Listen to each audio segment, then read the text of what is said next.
ಆಕಾಶವಾಣಿ ಪ್ರಚಲಿತ ವಿದ್ಯಮಾನ. ಇಂದಿನ ವಿಷಯ ವಿಕಸಿತ ಭಾರತ ಉದ್ಯೋಗ ಮತ್ತು ಜೀವನೋಪಾಯದ ಖಾತ್ರಿ ಯೋಜನೆ ಮಿಷನ್ 2025. ವಿಕಸಿತ ಭಾರತ ಉದ್ಯೋಗ ಮತ್ತು ಜೀವನೋಪಾಯದ ಖಾತ್ರಿ ಯೋಜನೆ ಗ್ರಾಮೀಣ ಕಾಯ್ದೆ 2025 ಕೂಲಿ ಉದ್ಯೋಗವನ್ನು ಸುಸ್ಥಿರ ಅಭಿವೃದ್ಧಿ ಮತ್ತು ವಿಕಸಿತ ಭಾರತ 2047ರ ದೂರದೃಷ್ಟಿಯೊಂದಿಗೆ ಜೋಡಿಸುವ ಮೂಲಕ ಗ್ರಾಮೀಣ ಉದ್ಯೋಗ ಚೌಕಟ್ಟನ್ನು ಪರಿವರ್ತಿಸಲು ಪ್ರಯತ್ನಿಸುತ್ತದೆ. ಈ ಕಾಯ್ದೆಯು ಎಲ್ಲ ಗ್ರಾಮೀಣ ಕುಟುಂಬಗಳಿಗೆ ಪ್ರತಿ ಹಣಕಾಸು ವರ್ಷದಲ್ಲಿ ಶಾಸನಬದ್ಧ ಉದ್ಯೋಗ ಖಾತ್ರಿಯನ್ನು 100ರಿಂದ 125 ದಿನಗಳಿಗೆ ಹೆಚ್ಚಿಸುತ್ತದೆ. ಈ ಚೌಕಟ್ಟು ಫಲಿತಾಂಶ ಆಧಾರಿತ ಕೆಲಸಗಳು ಮತ್ತು ಡಿಜಿಟಲ್ ಸಂಯೋಜಿತ ಯೋಜನೆಯ ಮೂಲಕ ಜಲ ಭದ್ರತೆ, ಗ್ರಾಮೀಣ ಮೂಲಸೌಕರ್ಯ, ಜೀವನೋಪಾಯದ ಆಸ್ತಿಗಳು ಮತ್ತು ವಿಪತ್ತು ಸನ್ನದ್ಧತೆಗೆ ಆದ್ಯತೆ ನೀಡುತ್ತದೆ. ಬಯೋಮೆಟ್ರಿಕ್ ದೃಢೀಕರಣ, ಜಿಯೋ ರೆಫರೆನ್ಸಿಂಗ್, ಡಿಜಿಟಲ್ ಮೇಲ್ವಿಚಾರಣೆ ಮತ್ತು ಸಮಯಕ್ಕೆ ಸರಿಯಾಗಿ ವೇತನ ಪಾವತಿಗಳ ಮೂಲಕ ತಂತ್ರಜ್ಞಾನ ಚಾಲಿತ ಆಡಳಿತವು ಪಾರದರ್ಶಕತೆ ಮತ್ತು ಹೊಣೆಗಾರಿಕೆಯನ್ನು ಬಲಪಡಿಸುವ ಗುರಿಯನ್ನು ಹೊಂದಿದೆ. ಕಡ್ಡಾಯ ಸಾಮಾಜಿಕ ಲೆಕ್ಕ ಪರಿಶೋಧನೆಗಳು, ವ್ಯವಸ್ಥಿತ ಮೇಲ್ವಿಚಾರಣಾ ಕಾರ್ಯವಿಧಾನಗಳು ಮತ್ತು ಕುಂದುಕೊರತೆ ನಿವಾರಣಾ ವ್ಯವಸ್ಥೆಗಳು ಅನುಷ್ಠಾನವನ್ನು ಮತ್ತಷ್ಟು ಬಲಪಡಿಸುತ್ತವೆ. ಈ ಕಾಯ್ದೆಯು ಗ್ರಾಮೀಣ ಉದ್ಯೋಗವನ್ನು ಸುಸ್ಥಿರ ಗ್ರಾಮದ ಅಭಿವೃದ್ಧಿ ಮತ್ತು ಬಾಳಿಕೆ ಬರುವ ಆಸ್ತಿ ಸೃಷ್ಟಿಯ ಉತ್ಪಾದಕ ಪ್ರೇರಕ ಶಕ್ತಿಯನ್ನಾಗಿ ರೂಪಿಸುತ್ತದೆ. ಭಾರತ ಸರ್ಕಾರವು ವಿಕಸಿತ ಭಾರತ ಉದ್ಯೋಗ ಮತ್ತು ಜೀವನೋಪಾಯದ ಖಾತ್ರಿ ಯೋಜನೆ ಗ್ರಾಮೀಣ ಕಾಯ್ದೆ 2025 2026ರ ಜುಲೈ 1ರಿಂದ ಜಾರಿಗೆ ಬರುವಂತೆ ದೇಶದಾದ್ಯಂತ ಎಲ್ಲಾ ಗ್ರಾಮೀಣ ಪ್ರದೇಶಗಳಲ್ಲಿ ಅಧಿಸೂಚಿಸಿದೆ.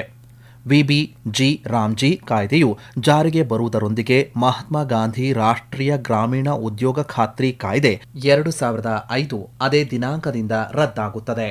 ಕೌಶಲ್ಯ ರಹಿತ ಶಾರೀರಿಕ ಕೆಲಸವನ್ನು ಮಾಡಲು ಸ್ವಯಂ ಪ್ರೇರಿತರಾಗಿ ಮುಂದೆ ಬರುವ ಪ್ರತಿಯೊಂದು ಗ್ರಾಮೀಣ ಕುಟುಂಬಕ್ಕೆ ಪ್ರತಿ ಹಣಕಾಸು ವರ್ಷದಲ್ಲಿ 125 ದಿನಗಳ ಕೂಲಿ ಉದ್ಯೋಗದ ಶಾಸನಬದ್ಧ ಖಾತ್ರಿಯನ್ನು ಈ ಕಾಯ್ದೆಯು ಪ್ರಸ್ತಾಪಿಸುತ್ತದೆ. ಈ ವರ್ಧಿತ ಕ್ರಾಂತಿಯು ಗ್ರಾಮೀಣ ಕುಟುಂಬದ ಆದಾಯ, ಜೀವನೋಪಾಯದ ಭದ್ರತೆ, ಗ್ರಾಮ ಮಟ್ಟದ ಮೂಲಸೌಕರ್ಯ ಸೃಷ್ಟಿ ಮತ್ತು ಸುಸ್ಥಿರ ಗ್ರಾಮೀಣಾಭಿವೃದ್ಧಿಗೆ ನೂತನ ಚೈತನ್ಯವನ್ನು ನೀಡುವ ನಿರೀಕ್ಷೆಯಿದೆ. ಅದೇ ಸಮಯದಲ್ಲಿ ಇದು ಜಲಭದ್ರತೆ, ಗ್ರಾಮೀಣ ಮೂಲಸೌಕರ್ಯ, ಗ್ರಾಮೀಣ ಜೀವನೋಪಾಯಗಳು, ಸ್ಥಳೀಯ ಆರ್ಥಿಕ ಬೆಳವಣಿಗೆ ಮತ್ತು ಹವಾಮಾನ ಸಂಬಂಧಿತ ಸವಾಲುಗಳ ವಿರುದ್ಧ ಸ್ಥಿತಿಸ್ಥಾಪಕತ್ವವನ್ನು ಬಲಪಡಿಸುವ, ಬಾಳಿಕೆ ಬರುವ ಮತ್ತು ಉತ್ಪಾದಕ ಗ್ರಾಮೀಣ ಮೂಲಸೌಕರ್ಯವನ್ನು ಸೃಷ್ಟಿಸಲು ಪ್ರಯತ್ನಿಸುತ್ತದೆ. ಹಲವು ದಶಕಗಳಿಂದ ಕೂಲಿ ಉದ್ಯೋಗ ಕಾರ್ಯಕ್ರಮಗಳು ಭಾರತದ ಗ್ರಾಮೀಣಾಭಿವೃದ್ಧಿ ಕಾರ್ಯತಂತ್ರದ ಅವಿಭಾಜ್ಯ ಅಂಗವಾಗಿವೆ. ಅರೆ ಉದ್ಯೋಗ ಮತ್ತು ಜೀವನೋಪಾಯದ ಅಭದ್ರತೆಯನ್ನು ಎದುರಿಸುತ್ತಿರುವಂತಹ ಗ್ರಾಮೀಣ ಕುಟುಂಬಗಳಿಗೆ ಆದಾಯದ ಬೆಂಬಲವನ್ನು ನೀಡುತ್ತವೆ. ಕಾಲಾನಂತರದಲ್ಲಿ ವಿಸ್ತರಿತ ಸಾಮಾಜಿಕ ರಕ್ಷಣೆ, ಸುಧಾರಿತ ಭೌತಿಕ ಮತ್ತು ಡಿಜಿಟಲ್ ಸಂಪರ್ಕ, ವರ್ಧಿತ ಹಣಕಾಸು ಒಳಗೊಳ್ಳುವಿಕೆ ಮತ್ತು ಜೀವನೋಪಾಯದ ವೈವಿಧ್ಯೀಕರಣಗಳಿಂದಾಗಿ ಗ್ರಾಮೀಣ ಆರ್ಥಿಕತೆಯು ಗಮನಾರ್ಹ ರೂಪಾಂತರಕ್ಕೆ ಒಳಗಾಗಿದೆ. ವರ್ಧಿತ ಖಾತ್ರಿಯು ಗ್ರಾಮೀಣಾಭಿವೃದ್ಧಿಯ ವೇಗವರ್ಧಿತ ಗತಿಗೆ ಬೆಂಬಲ ನೀಡಲು, ಹೆಚ್ಚಿನ ಆದಾಯದ ಭದ್ರತೆಯನ್ನು ಒದಗಿಸಲು ಮತ್ತು ವಿಸ್ತರಿತ ಉದ್ಯೋಗದ ಅವಕಾಶಗಳ ಮೂಲಕ ಗ್ರಾಮೀಣ ಕುಟುಂಬಗಳನ್ನು ಸಬಲೀಕರಣಗೊಳಿಸಲು ಉದ್ದೇಶಿಸಿದೆ. ವಿಬಿ-ಜಿ ರಾಮ್ಜಿ ಕಾಯ್ದೆ 2025 ಎಂಬುದು ಗ್ರಾಮೀಣ ಉದ್ಯೋಗವನ್ನು ವಿಕಸಿತ ಭಾರತ 2047ರ ರಾಷ್ಟ್ರೀಯ ದೂರದೃಷ್ಟಿಯೊಂದಿಗೆ ಜೋಡಿಸಲು ವಿನ್ಯಾಸಗೊಳಿಸಲಾದಂತಹ ಸಮಗ್ರ ಶಾಸನಾತ್ಮಕ ಮರುಹೊಂದಿಕೆಯಾಗಿದೆ. ಡಿಸೆಂಬರ್ 2025ರಲ್ಲಿ ಸಂಸತ್ತಿನಿಂದ ಅಂಗೀಕರಿಸಲ್ಪಟ್ಟ ಈ ಕಾಯ್ದೆಯು 2 ದಶಕಗಳ ಹಳೆಯದಾದ ಮಹಾತ್ಮ ಗಾಂಧಿ ರಾಷ್ಟ್ರೀಯ ಗ್ರಾಮೀಣ ಉದ್ಯೋಗ ಖಾತ್ರಿ ಕಾಯ್ದೆ 2005 ಬದಲಿಸುತ್ತದೆ.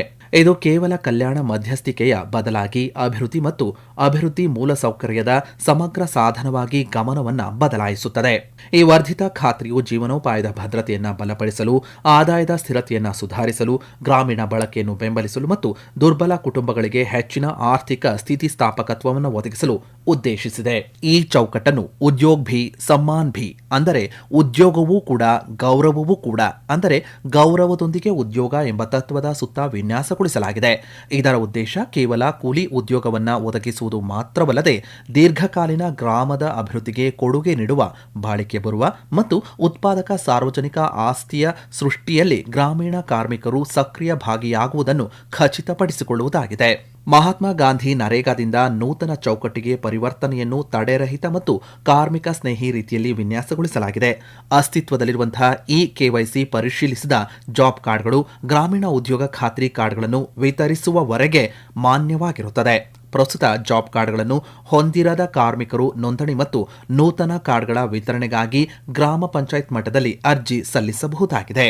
ಕೇವಲ ಈ ಕೆವೈಸಿ ಬಾಕಿ ಇರುವ ಕಾರಣಕ್ಕಾಗಿ ಕಾರ್ಮಿಕರಿಗೆ ಉದ್ಯೋಗವನ್ನು ನಿರಾಕರಿಸಲಾಗುವುದಿಲ್ಲ ಮತ್ತು ಅಗತ್ಯವಿರುವ ಕಡೆಗಳಲ್ಲಿ ಕೆಲಸದ ಸ್ಥಳಗಳೂ ಸೇರಿದಂತೆ ಈ ಕೆವೈಸಿ ಪೂರ್ಣಗೊಳಿಸಲು ಸುಗಮಗೊಳಿಸುವ ಕಾರ್ಯವಿಧಾನಗಳನ್ನು ಒದಗಿಸಲಾಗಿದೆ. ಕಾರ್ಮಿಕರು ಮೌಖಿಕವಾಗಿ ಅಸ್ತಿತ್ವದಲ್ಲಿರುವಂತಹ ಫಾರ್ಮ್ 6 ಚೌಕಟ್ಟಿನ ಮೂಲಕ ಲಿಖಿತವಾಗಿ ಅಥವಾ ಡಿಜಿಟಲ್ ವೇದಿಕೆಗಳ ಮೂಲಕ ಉದ್ಯೋಗಕ್ಕಾಗಿ ಬೇಡಿಕೆಯನ್ನು ಮುಂದುವರಿಸಬಹುದು. ನಿಗದಿತ ಕಾಲಮಿತಿಯ ಒಳಗೆ ಉದ್ಯೋಗವನ್ನು ಒದಗಿಸುವುದನ್ನು ಮುಂದುವರಿಸಲಾಗುವುದು. ಒಂದು ವೇಳೆ ವಿಫಲವಾದಲ್ಲಿ ಕಾರ್ಮಿಕರು ಕಾಯ್ದೆಯ ನಿಬಂಧನೆಗಳ ಪ್ರಕಾರ ನಿರುದ್ಯೋಗ ಭತ್ಯೆಗೆ ಅರ್ಹರಾಗಿರುತ್ತಾರೆ. ನಿರುದ್ಯೋಗ ಭತ್ಯೆಯು ಹಣಕಾಸು ವರ್ಷದ ಮೊದಲ 30 ದಿನಗಳವರೆಗೆ ಅಧಿಸೂಚಿತ ವೇತನ ದರದ 4/1 ಭಾಗಕ್ಕಿಂತ ಕಡಿಮೆ ಇಲ್ಲದಂತೆ ಮತ್ತು ಹಣಕಾಸು ವರ್ಷದ ಉಳಿದ ಅವಧಿಗೆ ಅಧಿಸೂಚಿತ ವೇತನ ದರದ ಅರ್ಧಕ್ಕಿಂತ ಕಡಿಮೆ ಇಲ್ಲದಂತೆ ಪಾವತಿಸಬೇಕಾಗುತ್ತದೆ. ಆ ಮೂಲಕ ಉದ್ಯೋಗದ ಕಾನೂನು ಖಾತ್ರಿ ಮತ್ತು ಅನುಷ್ಠಾನ ಚೌಕಟ್ಟಿನ ಹೊಣೆಗಾರಿಕೆಯನ್ನು ಬಲಪಡಿಸಲಾಗುತ್ತದೆ. ಈ ಕಾಯ್ದೆಯು ಸಕಾಲಿಕ, ಪಾರದರ್ಶಕ ಮತ್ತು ಜವಾಬ್ದಾರಿಯುತ ವೇತನ ಪಾವತಿಗಳಿಗೆ ಹೆಚ್ಚಿನ ಮಹತ್ವ ನೀಡುತ್ತದೆ. ಪಾರದರ್ಶಕತೆಯನ್ನು ಬಲಪಡಿಸಲು ಮತ್ತು ವಿಳಂಬವನ್ನು ಕಡಿಮೆ ಮಾಡಲು ವೇತನವನ್ನು ನೇರ ಲಾಭ ವರ್ಗಾವಣೆ ಮೂಲಕ ಕಾರ್ಮಿಕರ ಬ್ಯಾಂಕ್ ಅಥವಾ ಅಂಚೆ ಕಚೇರಿ ಖಾತೆಗಳಿಗೆ ನೇರವಾಗಿ ವರ್ಗಾಯಿಸುವುದನ್ನು ಮುಂದುವರಿಸಲಾಗುವುದು. ಈ ಚೌಕಟ್ಟಿನ ಅಡಿಯಲ್ಲಿ ವೇತನವನ್ನು ವಾರಕ್ಕೊಮ್ಮೆ ಅಥವಾ ಮಸ್ಟರ್ ರೋಲ್ ಮುಚ್ಚಿದ 15 ದಿನಗಳ ಒಳಗೆ ಪಾವತಿಸಬೇಕು. ನಿಗದಿತ ಅವಧಿಗಿಂತ ವೇತನ ಪಾವತಿ ವಿಳಂಬವಾದ ಸಂದರ್ಭಗಳಲ್ಲಿ ಕಾರ್ಮಿಕರು ಕಾಯ್ದೆಗಳ ನಿಬಂಧನೆಗಳ ಪ್ರಕಾರ ವಿಳಂಬ ಪರಿಹಾರಕ್ಕೆ ಅರ್ಹರಾಗಿರುತ್ತಾರೆ.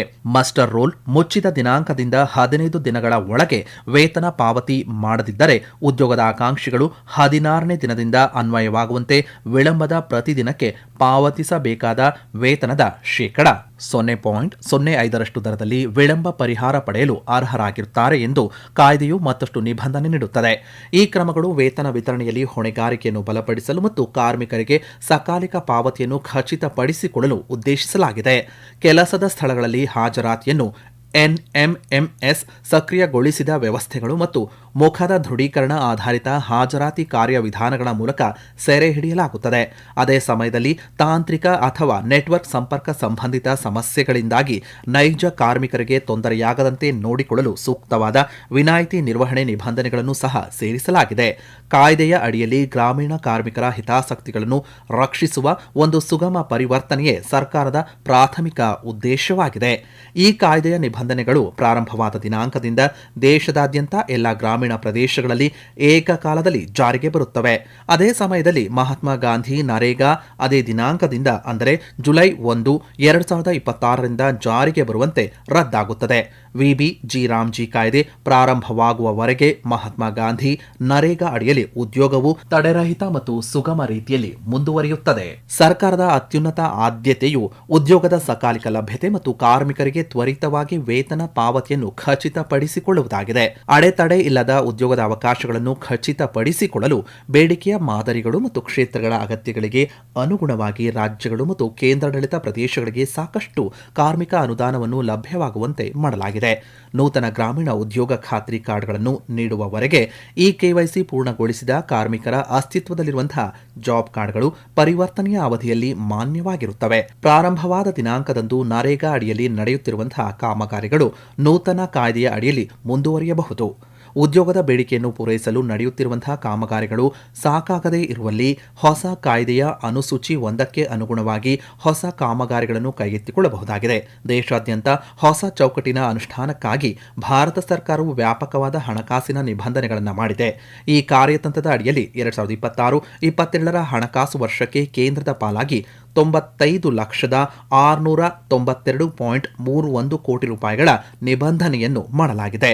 ಇದು ಗ್ರಾಮೀಣ ಉದ್ಯೋಗ ಕಾರ್ಯಕ್ರಮವೊಂದಕ್ಕೆ ಬಜೆಟ್ ಅಂದಾಜು ಹಂತದಲ್ಲಿ ಈವರೆಗೆ ನೀಡಲಾದ ಅತಿ ದೊಡ್ಡ ಹಂಚಿಕೆಯಾಗಿದೆ. ಈ ನಿಬಂಧನೆಯು ಸರ್ಕಾರದ ಆದ್ಯತೆ, ಪ್ರಮಾಣ ಮತ್ತು ಬದ್ಧತೆಯನ್ನು ಸ್ಪಷ್ಟವಾಗಿ ಪ್ರತಿಬಿಂಬಿಸುತ್ತದೆ. ಇದರ ಮೂಲಕ ಗ್ರಾಮೀಣ ಪ್ರದೇಶಗಳಲ್ಲಿ ಉದ್ಯೋಗ ಮತ್ತು ಜೀವನೋಪಾಯದ ಅವಕಾಶಗಳು ನೂತನ ವೇಗವನ್ನು ಪಡೆಯುವ ನಿರೀಕ್ಷೆ ಇದೆ.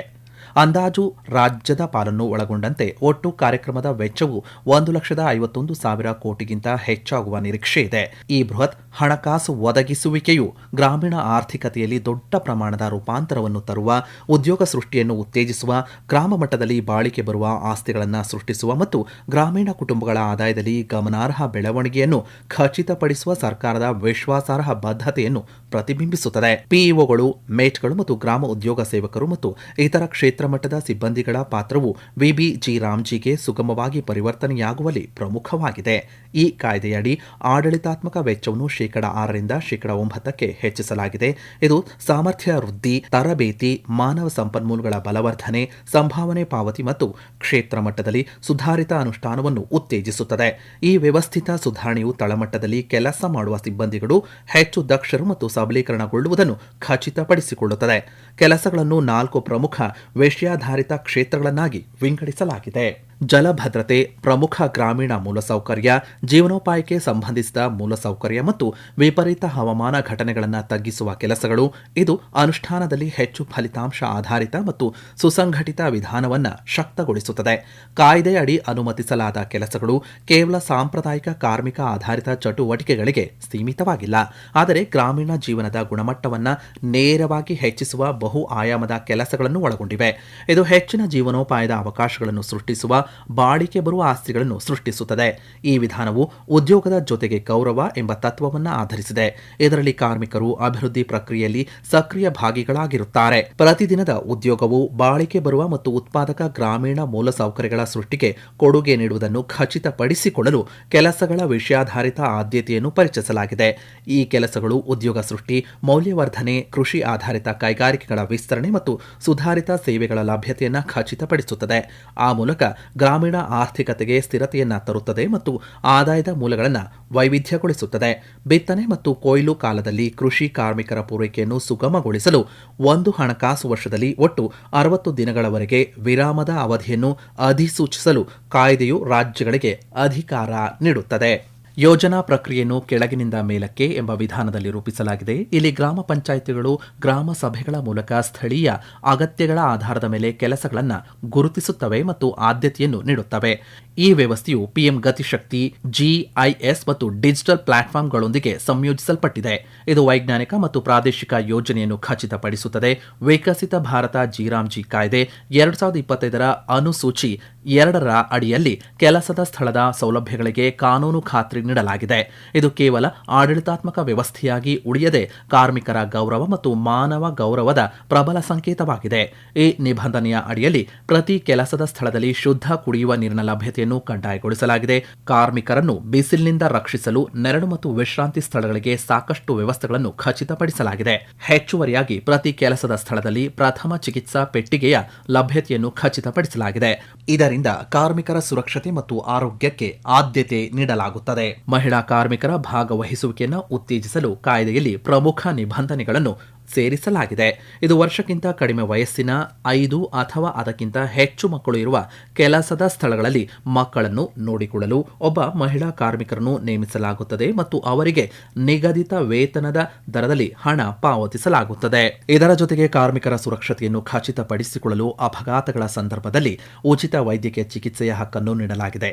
ಆಸ್ಪತ್ರೆಗೆ ದಾಖಲಿಸಬೇಕಾದ ಅಗತ್ಯವಿದ್ದರೆ ವಸತಿ, ಚಿಕಿತ್ಸೆಯ ಔಷಧಗಳು ಮತ್ತು ವೇತನ ದರದ ಅರ್ಧದಷ್ಟು ದೈನಂದಿನ ಭತ್ಯೆಗೆ ಅವಕಾಶ ಕಲ್ಪಿಸಲಾಗುತ್ತದೆ. ಸಾವು ಅಥವಾ ಶಾಶ್ವತ ಅಂಗವೈಕಲ್ಯದ ಸಂದರ್ಭದಲ್ಲಿ ಪ್ರಧಾನಮಂತ್ರಿ ಸುರಕ್ಷಾ ಬಿಮಾ ಯೋಜನೆಯ ನಿಬಂಧನೆಗಳ ಪ್ರಕಾರ ಪರಿಹಾರ ಧನ ಪಾವತಿಸಲಾಗುತ್ತದೆ. ಮಂಜೂರಾದ ಕೆಲಸಗಳು, ಕಾರ್ಮಿಕರ ಅಂದಾಜುಗಳು, ವೆಚ್ಚ ಮತ್ತು ಸಾಮಗ್ರಿಗಳ ಬಳಕೆಗೆ ಸಂಬಂಧಿಸಿದ ವಿವರಗಳನ್ನು ಪ್ರದರ್ಶಿಸುವ ಕಡ್ಡಾಯ ಜನತಾ ಬೋರ್ಡ್ಗಳ ಮೂಲಕ ಕೆಲಸದ ಸ್ಥಳಗಳಲ್ಲಿ ಪಾರದರ್ಶಕತೆ ಮತ್ತು ಹೊಣೆಗಾರಿಕೆಯನ್ನು ಬಲಪಡಿಸಲಾಗುತ್ತದೆ. ಈ ಚೌಕಟ್ಟು ಸಾಪ್ತಾಹಿಕ ಸಾರ್ವಜನಿಕ ಬಹಿರಂಗಪಡಿಸುವಿಕೆ ವ್ಯವಸ್ಥೆಗಳು, ಆಸ್ತಿಗಳ ಜಿಯೋ ಟ್ಯಾಗಿಂಗ್, ನೈಜ ಸಮಯದ ಡ್ಯಾಶ್ಬೋರ್ಡ್ಗಳು, ಮೊಬೈಲ್ ಆಧಾರಿತ ಮೇಲ್ವಿಚಾರಣೆ ಮತ್ತು ತಳಮಟ್ಟದಲ್ಲಿ ಪಾರದರ್ಶಕತೆ, ಸಮುದಾಯದ ಭಾಗವಹಿಸುವಿಕೆ ಮತ್ತು ಪರಿಣಾಮಕಾರಿ ಸಾರ್ವಜನಿಕ ಮೇಲ್ವಿಚಾರಣೆಯನ್ನು ಖಚಿತಪಡಿಸಿಕೊಳ್ಳಲು ಬಲಪಡಿಸಿದ ಸಾಮಾಜಿಕ ಲೆಕ್ಕ ಪರಿಶೋಧನೆಗಳಿಗೆ ಅವಕಾಶ ನೀಡುತ್ತದೆ. ಸಂರಕ್ಷಣಾ ರಚನೆಗಳು, ನೀರಾವರಿ ಬೆಂಬಲ, ಅಂತರ್ಜಲ ಮರುಪೂರಣ, ಜಲಮೂಲಗಳ ಪುನಶ್ಚೇತನ, ಜಲಾನಯನ ಅಭಿವೃದ್ಧಿ ಮತ್ತು ಅರಣ್ಯೀಕರಣದಂತಹ ನೀರು ಸಂಬಂಧಿತ ಕಾಮಗಾರಿಗಳು ಗ್ರಾಮೀಣ ಪ್ರದೇಶಗಳಲ್ಲಿ ಜಲಭದ್ರತೆಯನ್ನು ಬಲಪಡಿಸುತ್ತವೆ.